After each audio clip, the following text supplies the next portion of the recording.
Hello friends, welcome to Sangeetha's Food Gallery in Tamil. நாம் இன்னைக்கு mutton gravy எப்படி செய்யுதுன்னு பார்க்கலாம். இது செய்யறதுக்காக 1/2 கிலோ மட்டன் எடுத்திருக்கேன். இத நல்லா கழுவி க்ளீன் பண்ணி சின்ன சின்ன பீசஸா கட் பண்ணி எடுத்து வச்சிருக்கேன். ஃபர்ஸ்ட் இந்த மட்டனை வேக வச்சிடலாம். இதுக்காக இந்த கட் பண்ணி வச்சிருந்த மட்டனை குக்கர்ல சேர்த்திருக்கேன். இதுல 1/2 டீஸ்பூன் மஞ்சள்தூள் சேர்த்துக்கலாம். கொஞ்சமா உப்பு கூட சேர்த்துக்கலாம். இதுல தண்ணி சேர்த்துக்கலாம். நான் இப்போ 1 கப் அளவுக்கு தண்ணி சேர்த்திருக்கேன். கலந்துடலாம்.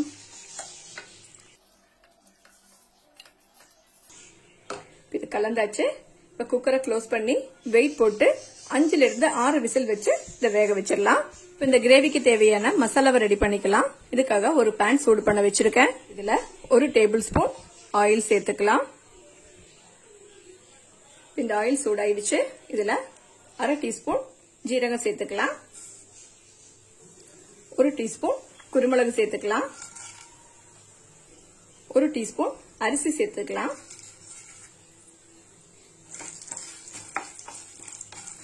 இதெல்லாம் நல்லா பொரிஞ்சிருச்சு. இதுல 2 பல் பூண்டு சேர்த்துக்கலாம். ஒரு சின்ன பீஸ் இஞ்சி கட் பண்ணி வச்சிருக்கேன். இதையும் சேர்த்துக்கலாம். இதுல 15 சின்ன வெங்காயம் சேர்த்துக்கிறேன். இதையும் சேர்த்துக்கலாம். இதெல்லாம் நல்லா வதங்கிடுச்சு. அடுப்பு ஆஃப் பண்ணிக்கலாம். இதுல 1/2 டேபிள் ஸ்பூன் மல்லித்தூள் சேர்த்துக்கலாம். 1/2 டேபிள் ஸ்பூன் மிளகாத்தூள் கூட சேர்த்துக்கலாம். இதை வணக்கிக்கலாம். இந்த சூட்லயே வணக்கினா போதும். அவ்வளவுதான். எல்லாம் நல்லா வணக்கியாச்சு. இப்ப இதை ஆற வச்சிடலாம். ஆறுனதுக்கு அப்புறமா தேவையான அளவு தண்ணி சேர்த்து இது நல்லா நைஸான பேஸ்டா அரைச்சுக்கணும். பாருங்க, இந்த மட்டனை 6 விசில் வச்சு வேக வச்சு வச்சிருக்கேன். இந்த மட்டன் நல்லா வெந்திருக்கு. இதை மாத்தி வச்சிடலாம். ஒரு கடாய் சூடு பண்ண வச்சிருக்கேன். இதுல 1/2 டேபிள் ஸ்பூன் ஆயில் சேர்த்துக்கலாம். இந்த ஆயில் சூடாயிடுச்சு. இதுல 1/2 கப் அளவுக்கு பொடியா கட் பண்ண சின்ன வெங்காயம் சேர்த்துக்கலாம். இதை வணக்கிக்கலாம். இந்த மட்டனுக்கு எப்பவுமே இந்த மாதிரி சின்ன வெங்காயம் சேர்க்கும் போது தான் டேஸ்ட் நல்லா இருக்கும். கொஞ்சமா கருவேப்பிலை கூட சேர்த்துக்கிறேன். இந்த வெங்காயம் எல்லாம் வதங்கி வச்சு இப்ப அடுப்பை சிம் பண்ணி வச்சுக்கலாம். இதுல நாம அரைச்சு வச்சிருக்கிற மசாலா விழுத சேர்த்துக்கலாம்.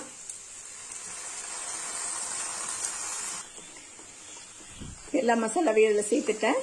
இதை வணக்கிக்கலாம்.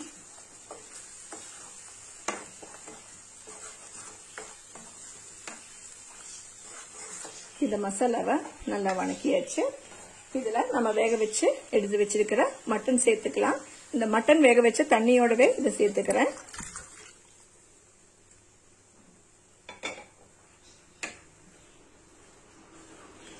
கலந்துடலாம்.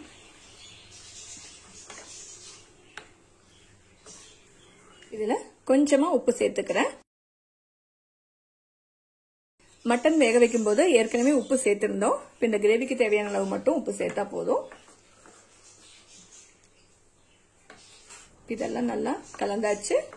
அடுப்பை மீடியம் ஃப்ளேம்லயே வச்சு இந்த ஒரு மூடி போட்டு வேக விட்டுடலாம். இப்ப பாருங்க, இதுல இருக்கிற தண்ணி எல்லாம் வத்திடுச்சு. கிரேவி நல்லா திக்கா வந்துடுச்சு. இந்த மசாலாவோட சேர்ந்து மட்டனும் நல்லா வெந்து வந்திருக்கு. நான் இப்ப இதுல கொஞ்சம் துருவின தேங்காய் சேர்த்துக்கிறேன். இது ஆப்ஷனல் தான், நீங்க விருப்பப்பட்டா சேர்த்துக்கோங்க. இந்த மாதிரி தேங்காய் போட்டு செய்யும் போது இந்த கிரேவிக்கு ஒரு நல்ல டேஸ்ட் கிடைக்கும்.